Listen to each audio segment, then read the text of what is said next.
tomorrow at 10.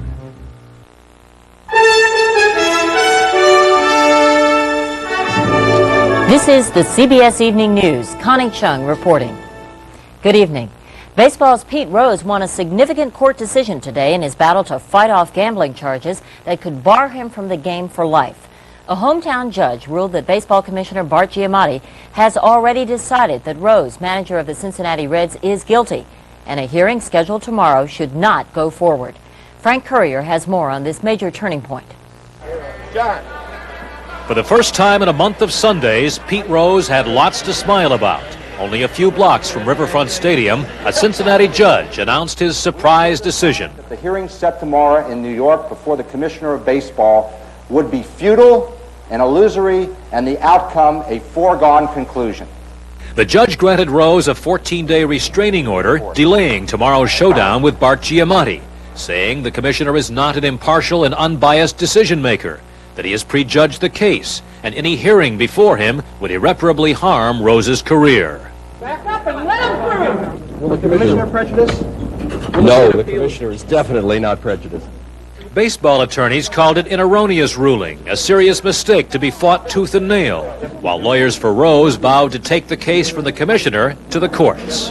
Our goal is to get on a level playing field. If we're on a level playing field, we let the chips fall where they may. Amidst questions whether Rose should resign if the court ruled against him, most of Cincinnati was watching or waiting, and when the judge decided, many cheered. I think now we're going to see whether Pete's guilty or innocent by the facts. I don't think he bet on baseball. I think he loves baseball too much to do that. The commissioner can take no disciplinary action against Rose for 14 days, the court said, and the Reds cannot fire him as manager. Despite strong evidence Rose bet on baseball games, old-timers and Hall of Famers visiting town today had mixed feelings. You hate to see it for baseball, but the best time you're glad to see it for Pete. And if the case is sound enough, it doesn't matter who presents the case or who decides the case, except they're saying that who's the best interest of baseball. In a scandal that keeps twisting and turning on an uncharted course, Major League Baseball will fight to overturn today's decision in Ohio's First District Court of Appeals, while waiting on the judge to make public baseball's controversial findings on Pete Rose and gambling. Frank Courier, CBS News, Cincinnati. Good news for residents near one of 3 deadly oil spills this weekend. The Coast Guard reports much of the oil spilled by a Greek tanker off Newport, Rhode Island has disappeared on its own. Richard Schlesinger has the story. Off the coast of Newport, cleanup crews used all the equipment they could get, but their greatest ally was Mother Nature. Clear skies allowed the sun to evaporate an estimated 70% of the spill. Well, Mother Nature does, in time, heal itself, but I wouldn't want to minimize the situation by saying nature will take care of everything in time and we won't worry about it. The Coast Guard today downgraded the severity of the oil spill. Initial estimates were that the ship lost more than 1 million gallons. Late this afternoon, the Coast Guard revised that figure down to 420,000. I don't know if that's good news or bad news, but nevertheless, that's the number. Underwater photos of the ship show the extent of the damage. 9 of its 23 tanks are ruptured. Oil from the ship was spotted today as far as 20 miles from where the tanker ran aground. The state called out the National Guard and even used prison inmates to help clean up. The captain of the World Prodigy says not having a local pilot on board may have been a mistake, but the state of Rhode Island says it may have been a crime. And now the captain and 3 of the ship's crew have been subpoenaed to appear before a grand jury. In fact, local pilots were on the way to the ship on Friday when it entered Narragansett Bay, but the World Prodigy did not wait for them. Before they were able to get alongside the ship had run aground.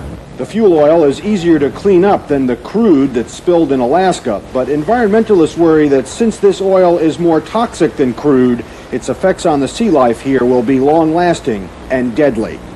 Richard Schlesinger, CBS News, Newport, Rhode Island. The effects on sea life already are clear many miles south, where another spill is oozing down the Delaware River, not far from Philadelphia. This one was caused by a tanker from Uruguay. Aaron Hayes reports. The effects have been immediate, obvious. 17 miles of Delaware River are now home to a light slick of oil and clinging globs of oil already solidified, bubbling to the top of the river, continuing to coat its banks. Estimates now 800,000 gallons of fuel oil spilled from the Presidente Rivera before it was refloated and pushed into dock. Any boom that you would have to float across here would have to be rather strong. The cleanup is slow and difficult. The thick oil is clogging the only skimmer boat on the water today. Cleanup crews are relying on pitchforks and plastic bags. This number 6 fuel oil is thicker than the oil that spilled in Alaskan waters from the Exxon Valdez 3 months ago and more stubborn. Experts believe much of it is sticking to the Delaware River bottom, waiting to solidify before surfacing. When we're getting this heavy oil, it's tending sometimes to go underneath the boom or displace the boom or push the boom out of the way. Though much of the area along the spill is industrial, plenty of it is environmentally delicate marshland, home to fish and other wildlife. The birds are fledging, the young birds are in the nest, are fledging, and the adults are out feeding, and when they're feeding they can bring the oil back to the nest. There are still a lot of questions to be answered here. The biggest, why have there been 4 major oil spills on the Delaware River in the last 4 years? And how can a 5th one be prevented? Additional help is on the way. The Coast Guard plans to add an ocean oil scooper to its arsenal here, but it's clear just a day and a half after the spill, it is already too late for some. Erin Hayes, CBS News on the Delaware River. In Texas, the Houston Ship Channel was reopened today after 250,000 gallons of heavy crude spilled Friday. The oil spilled from a barge that collided with a Panamanian tanker. Winds blew it into a separate channel today where it flowed straight into vacuum trucks. An easy cleanup. Still ahead on the CBS Evening News, a purge of China's Communist Party is underway. And later, on Inside Sunday, genetic experiments bearing fruit that can't bear bugs.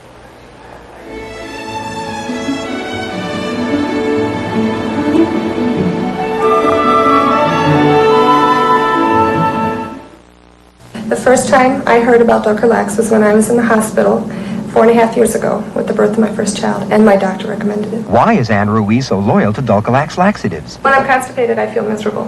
Dulcolax relieves it, within an hour, and it makes me feel a whole lot better. It's very dependable, and it works right on time. Dulcolax suppositories can work in 15 minutes to 1 hour. Dulcolax tablets predictably overnight. Dulcolax makes my life a lot easier. It relieves my constipation, which makes me a lot happier person.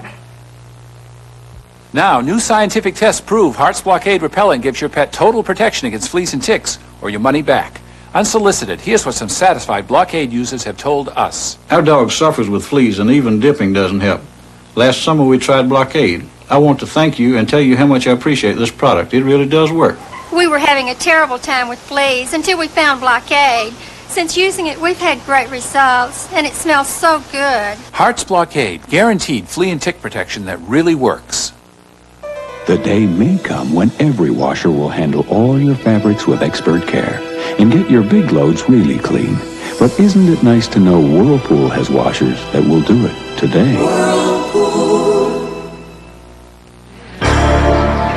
This man takes vacations for a living. Don't let him take yours. So don't carry cash. Carry American Express traveler's checks. Don't leave home without them. There were signs today in China that a major purge is ahead in the Communist Party. A party commission called for punishment, including expulsion of members who supported ousted party leader Cao Ziyang. More from Eric Enberg in Beijing. The message from the meeting that shook up the communist leadership, which today was being carefully spoon-fed to China's man on the street, was clear. Political reform is now a dead issue here. And Deng Xiaoping, the 84-year-old supreme leader, is more firmly in control than ever. Party propaganda organs unfurled bold red headlines to trumpet his latest victory. Care was taken to get the word out to the army, which made the victory possible.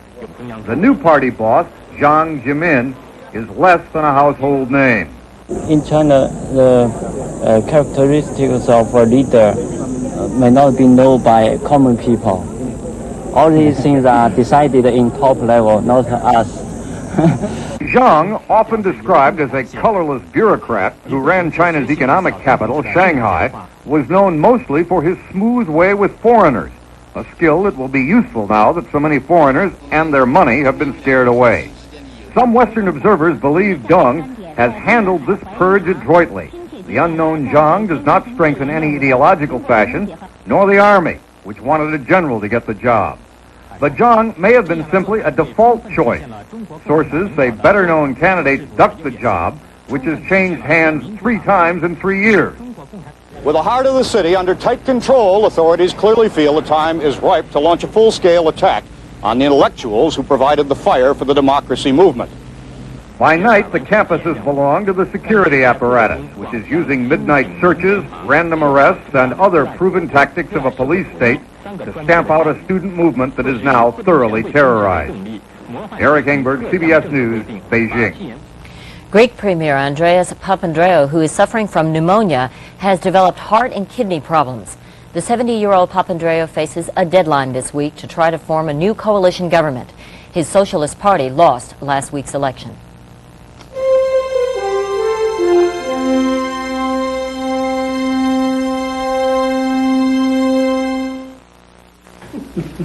Time for a quick break and one of my favorite quick snacks, Sunsweet pitted prunes. Surprised? I don't know why. They're good for you and they're delicious.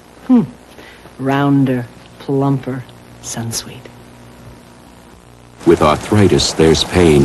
And then there's pain. For relief, there's aspirin. And then there's Anacin. The Anacin aspirin formula has more medicine than regular aspirin. That's not relief. That's relief. Anacin. A recent test compared the Toyota Tercel stick shift, the Hyundai Excel stick shift, and the Subaru Justy Automatic. But we made it just a little tougher on the Justy, because you don't have to shift the Justy, and its incredible ECVT Automatic makes it accelerate and pass quicker than the Hyundai and the Toyota. Proof that Subaru can beat the competition with one arm and one leg tied behind its back. Why can't they make a stronger flea collar? Someone has. Scratch X. Look, compared to Hearts and Sergeants, Scratch X has the power to kill twice as many fleas. Compare. All these collars kill fleas, but Scratch X has the power to kill twice as many fleas, since it's government approved to work twice as long. Yet Scratch X is safe for 3-month-old pets. Remember, compared to Hearts and Sergeants' 5-month collars, the Scratch X 11-month collar has the power to kill twice as many fleas. The government may be greatly underestimating the AIDS crisis. The General Accounting Office says in a new report today that up to 485,000 Americans will have the disease by the end of 1991. That's a third more than federal health estimates. The GAO calls for government surveys of sexual behavior. This is Gay Pride Weekend. Parades in several cities mark the 20th anniversary of a riot in New York City, which to many marks the beginning of the modern gay rights movement. The biggest parade was probably in San Francisco, where estimates of the number of marchers went as high as 250,000. A Newsweek poll out this weekend found that 65% of those asked disagree with last week's Supreme Court ruling that burning the American flag is a lawful act. And Congress is making an unusual effort to take matters into its own hands. Ron Allen reports.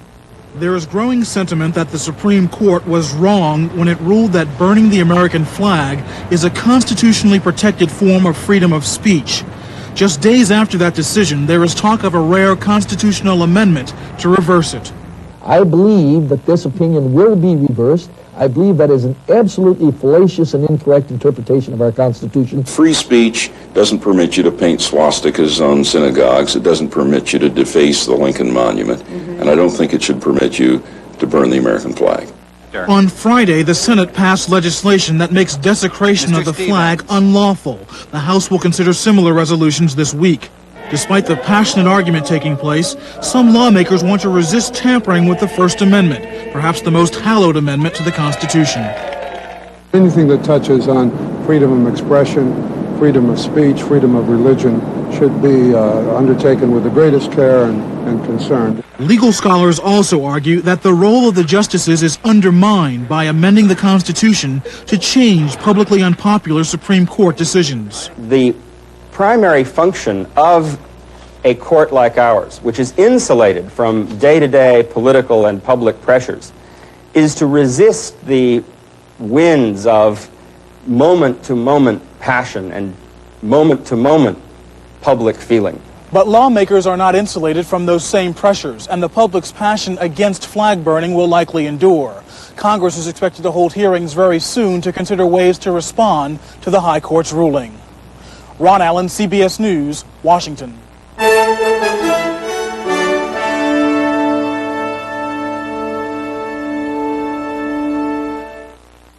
Some cereals turn into flavorless mush in milk. Crispix stays crispy. See? Crispix. But I suppose you want proof, so I'll let it sit here, and you come back after this commercial break. See ya. Introducing the Freedom Zoom 90 from Minolta. When you can't get to the picture, its 90mm lens brings the picture to you. It's the only compact zoom with 5-beam autofocus, so even subjects that aren't centered come to you in perfect focus. The easy-to-use Zoom 90, newest of the Freedom cameras. Only from the mind of Minolta. Now, Red Lobster's new 5-star shrimp sampler. 5 kinds of shrimp on one plate, just $8.95. More for you, David Freeman. Savory grilled shrimp, scrumptious scampi, Cajun popcorn, and more. 5 kinds for just $8.95. More for you, Stacy Class. A kid's meal, $1.95. Hurry. Red Lobster, there's more for you to love. Friday through Sunday, it's our weekend special. Steak and shrimp, just $10.95. Hey there. I'm back. Okay, let's see if it's still crispy. Crunchy. That toasted crisp shape stays tasty. Well, now you know the facts, so I guess you can take it from here. Crispix. Crisp that just won't quit. So far tonight, we've been bringing you news of the world around us. Now we have news of the incredible world inside us. On Inside Sunday, developments in biotechnology. Advancements that have the potential to change lives through the very building blocks of life, the genes. Genes determine what we are. And now David Dow reports they're telling scientists what we may be. Katrina Del Rosario is just beginning life, but already her mother worries about her future, that a family history of diabetes may someday surface in the infant. A few miles away, research is underway that could answer Del Rosario's concerns and alert others to their prospects for cancer and thousands of other diseases that may be linked to heredity. It is one segment of the Human Genome Project, a vast effort to map man's entire genetic system. It's essentially like having an encyclopedia of man. In principle, we'll know the complete set of instructions which make people. Those instructions determine everything from hair color to height and are found in each of the body cells of every person. They are locked in strings of chromosomes in the 100,000 genes they contain. Scientists hope to learn the location of all 100,000, including the ones that make people sick. If you know the name and address of the gene, you can go right to the gene, you can try to figure out what is wrong with the gene, how is it different, and maybe learn also from the problem in the gene, what's the best avenue of treatment. Mapping the entire genome could take 15 years and $3 billion and produce a whole new approach to medicine. Even scientists have gotten carried away and called it the Book of Man and words to that effect, the Holy Grail. I've seen it. But such a bold quest raises ethical issues as well, concerns that these children could grow up to a brave new world dictated by genetics. Employers, insurance companies will be tempted to start picking people on the basis of their genes. Judith Margheim and daughter Lindy see the project through different eyes. They've watched 3 family members suffer with Huntington's disease, a devastating neurological disorder triggered by a gene scientists may soon pinpoint. I think it's the element of hope that we have. Mapping the genome won't be easy. The machines to do it are still evolving. Machines to match that most complex machine of all, the human body. David Dow, CBS News, Los Angeles. As scientists learn more about genes and what they do, they're also learning how genes can be altered through biotechnology. At this very moment, in fact, a genetic experiment is underway that could one day save your life. Leaders. On a quiet surgical ward near Washington, D.C., scientists at the National Institutes of Health are making medical history. For the first time, researchers are transferring an altered gene into human patients, a procedure once restricted to plants and lab animals. It's an early step on the road to what scientists hope will someday be gene therapy, manipulating genetics to fight heart disease, cancer, or AIDS. This represents a different kind of approach to the treatment of human disease. It represents an approach in which we change the very genetic makeup of the patients themselves. In this pioneering experiment, the altered gene is being inserted into cancer-fighting white blood cells, which are then injected into a patient. The gene itself won't actually benefit the patient. It will simply act as a marker to help scientists track the white blood cells' progress in fighting the cancer. Nothing that we're doing now is even therapy. It's just the very first steps in understanding how to use genes for the treatment of disease. But if all goes well, the truly big step will come next year, when scientists hope to give cancer-fighting cells much more than a marker gene. We're modifying those cells so that we can track where they go in the body, and then hopefully within the next year to introduce genes that can increase their ability to fight the cancer. All this progress is leading critics to ask where we're headed. Genes are what define us, what make each person unique. Some fear that genetic manipulation could someday move beyond fighting disease to tampering with human features as basic as hair color or intelligence. If you have the power to change certain features, why not move towards changing those genes as well? Will we be able to say, leave some genes alone? But for now, scientists by and large agree such research is off limits, and genetic manipulation in humans is still tightly controlled. The experiment at NIH required approval from 8 federal agencies, and only 10 terminally ill patients will receive the altered gene. I feel there needs to be very firm safeguards to ensure that gene transfer is never used except in the treatment of serious disease. Experimenting with genes isn't limited to human life. Plant genes are also being altered. And as Christine Negroni reports, scientists have now come up with a way to produce a plant that is actually insect resistant. In a greenhouse in St. Louis, they're growing a tomato with a difference. The difference is it's a tomato plant that kills bugs before the bugs can kill the plant. Leaves from the plants that have our protein in them are quite resistant to the caterpillar. By genetically altering this plant, scientists at the Monsanto company have put a naturally occurring pesticide inside every one of its cells. They've taken a gene from a bacteria that's poisonous to worms and made it a permanent part of the tomato's genetic makeup. It's catastrophic for caterpillars, but Monsanto says it will be great news for farmers looking for alternatives to chemical pesticides. We'll save the farmer time and money, and we'll produce a product that will have significantly positive environmental impact. Plants that kill bugs may please farmers, but a positive impact on the environment, environmentalists say maybe not.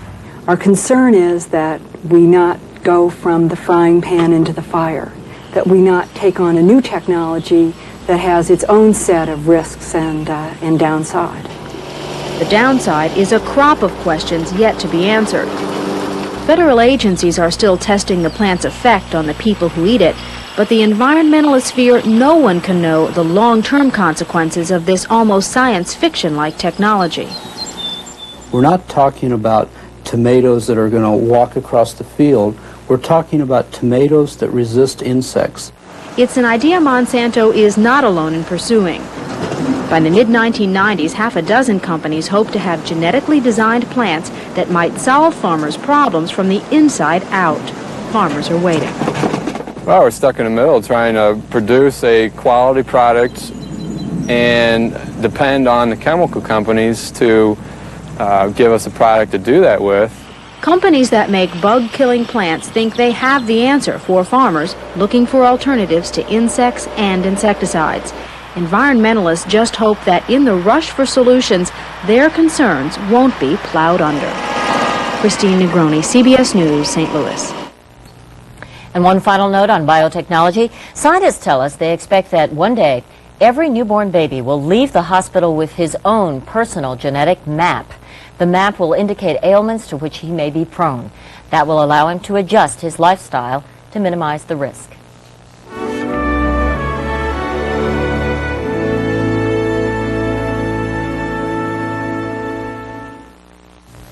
This is precious cargo, telecommunications equipment on its way to Japan. On another day, it might be medical systems headed for Europe. We design and build that equipment. We're Siemens USA. 28,000 people, 47 manufacturing plants, over $3 billion in sales and service of electronic and electrical equipment. And each year, 15% of that is worldwide exports from America. We are Siemens USA. Incredible. Patients come in, they don't even tell me they smoke. It's only after I examine them that I find out they're trying to quit. Yeah, you know what I tell them? It's an addiction to nicotine. You need treatment. Today we can treat nicotine addiction. Patients don't know that. They just don't know that. Well, it's a shame they don't come to us. Yeah. See your doctor. On July 5th, declare your freedom from smoking. When constipation plus hemorrhoids twists you in knots, try Haley's MO, the gentle laxative plus a soothing ingredient, so it lubricates for easier relief. Haley's MO, the laxative even gentle enough for hemorrhoid sufferers. Look at that cracking. Guess I used the wrong stain. You didn't use Water Seal stain, the only stain with Thompson's Water Seal. It seals water out and protects against cracking. With Water Seal stain, the next time won't be for a long time. Thompson's Water Seal stain. Before we leave you tonight, we want to take note of an unusual sporting event. It took place off the coast of Florida. What is unusual is that until today, the sport in question was thought to exist only in the mind of young lovers. Victoria Corderi reports. Welcome to the submarine races. You heard right, the submarine races. Isn't that some old line boys gave you when you were a teenager? Let's go watch a submarine race. When I was a kid, I was too shy to invite anybody to submarine races, so I figured it was my last shot at it. This, however, is the real thing. 19 teams from all over the country in a wide variety of weird-looking human-powered submarines. It's a sport that everybody should see, at least once. Trouble is, the race was pretty tough to see even once. From shore, it looked like this. Spectators got their only chance to see this first-time event from a small monitor. I think it's watching turtles. We just see the boats going out. We don't know who's winning or who's losing. The winner gets $5,000, but most of the contestants are not in it for the money. This 74-year-old, the oldest entrant, had his own reasons for wanting to test his clear plastic bubble. I've had this thing about a sphere going through fluid for about 15 years. Okay, but most others who are racing more conventional-looking subs are teams of engineering students who created the contraptions as senior projects. It's better than making a soda dispenser by far. The view underwater wasn't much more exciting than the one from land. The subs are racing against time, and for several of them, time stood still once they got in the water.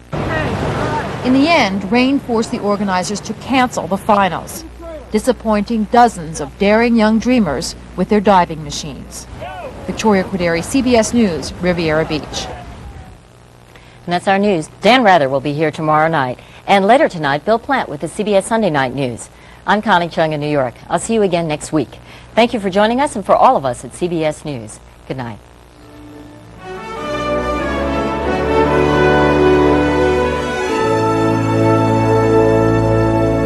I'm Harry Smith. And I'm Kathleen Sullivan. Tomorrow, more on the Pete Rose Story. Also, Annie Potts joins us and Paul Simon's Moscow concert tomorrow. CBS This Morning. This is CBS.